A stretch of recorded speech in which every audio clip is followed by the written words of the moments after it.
Hi again, Henry Byard here with Fit for Fun Fitness. In this video, we are going to be covering the push-up.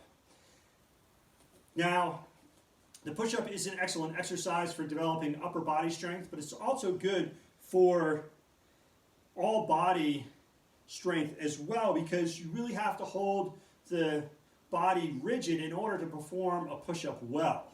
So, starting from the heels, you want to be pushing your heels away from you, as in the plank, right? We've talked, if you've seen the plank video, or we talked about the plank before, when you're in the plank, you're pushing your heels away from you, you're squeezing your quads to pull up the kneecaps, you're squeezing your butt, you're bracing your abdomens, everything is tight from your toes to just below chest level, right? Everything's tight. And then when you're doing the pull, when you start to do the push-up, you have, this dynamic movement in your chest, but everything below your chest is held rigid. And it's the ability to hold yourself rigid that allows you to do more push-ups. So let me just get down on the ground and demonstrate that starting position for you again. So your hands are underneath your shoulders, you're pushing your heels away from you, you're squeezing your quads, you're squeezing your glutes, your butt muscles, as if you're trying to crack a walnut between your butt cheeks. You're bracing your abs, and then you're pulling yourself down into the down position, and then pushing back up. That's right, in this position, every time you go down, it's as if you're trying to pull yourself to the ground. Actually, it's probably even more accurate to say you're trying to pull the ground to you. Like that, pull the ground to you. And then you'll notice that you actually will almost spring back up. You're essentially loading your muscles. When you're pulling down, you're bringing into play your lat muscles, which when coiled like this, have a springy action when you're going up. So instead of, you can compare just doing a push-up, you just say you do a push-up and you don't pull yourself in, you can, and then do a couple like that, and then actively pull yourself down, or pull like you're pulling the earth towards you. You should notice a difference in the difficulty of doing the push-up.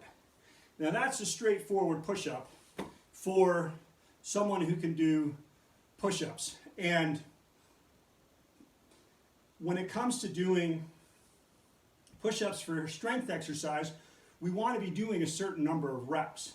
And if you're not able to do those reps, there are a couple of options that you could use to make the reps easier. One that is often recommended is doing push-ups from your knees. And doing push-ups from your knees definitely makes them easier, but I would say that would be a second choice to what I'm going to demonstrate here right now. So,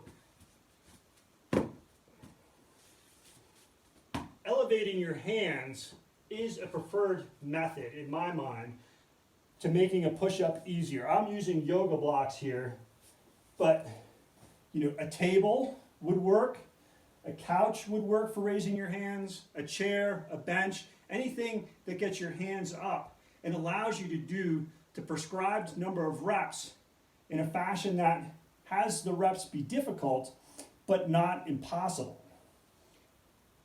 And the reason I'm recommending doing that instead of the knees is because when you elevate your hands, you still get to work on making your body rigid, pushing your heels away from you, squeezing your glutes as tight as possible, squeezing your quads, pulling yourselves down into the down position, and then coming up.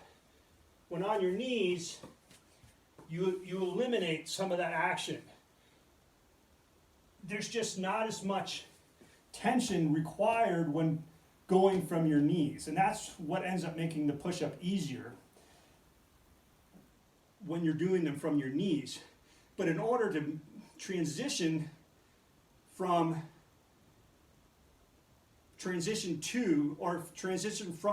doing the push-ups from your knees to doing them from your feet, then you have to learn all of this tensioning technique and skill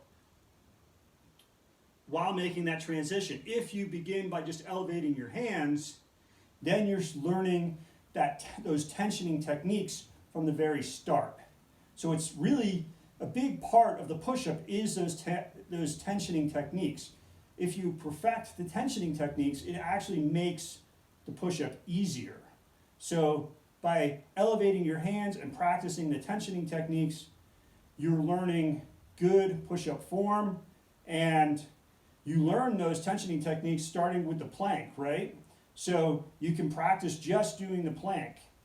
Then you can practice doing some push-ups with your hands elevated. Eventually you'll be able to do push-ups where your hands on the ground and your feet are on the ground. And if you want to make the push-ups more difficult, this is one step further to making the push-ups more difficult. There's other ways to do it, but we'll just demonstrate this one way, is to elevate your feet. So I'm going to put my feet on these yoga blocks, and doing so makes the push-up more difficult. Again, all the tensioning, the fundamentals of the push-up remain: pushing your heels away from you, the tensioning techniques of tightening the thighs, tightening the glutes, bracing your abdomen, and then pulling yourself down into the bottom position and pushing yourself up, all remain. But because your feet are elevated, the push-up has just gotten a little bit harder. So the keys for the push-up, again, are pushing your heels away from you, tightening your quads and your glutes, bracing your stomach. So just basically squeezing your stomach as tight as possible. Like you have your hands around like a bag of flour or something like that, or a bag of sand, and you're just trying to squeeze the sand. You're not going to make a lot of movement into that bag of flour or sand, but as you squeeze them harder, it's just, you can feel like the tension in your hands the harder you squeeze. And the same thing is happening when you're doing that with bracing your abdomen. It's like the natural reflex of getting punched in the stomach, right? That's what the bracing is, and that's what you want to have. So you are tight from your toes to your chest, and then you pull the earth towards you. Pull the earth towards you. Think about how much force you would need to pull the earth towards you. And if you imagine that, and all that force is stored in your lats, and then it just makes the push-up portion of the push-up much easier than if you're just somewhat like a limp noodle. So this was a slightly longer video, a lot more detail in this video about the push-ups, but if you incorporate these skills, these techniques into your push-up and into your plank, it'll make them much easier, and you will feel much stronger while doing them. So thanks again for watching the video. Of course, if you have any questions, please let me know, and remember, be strong for life.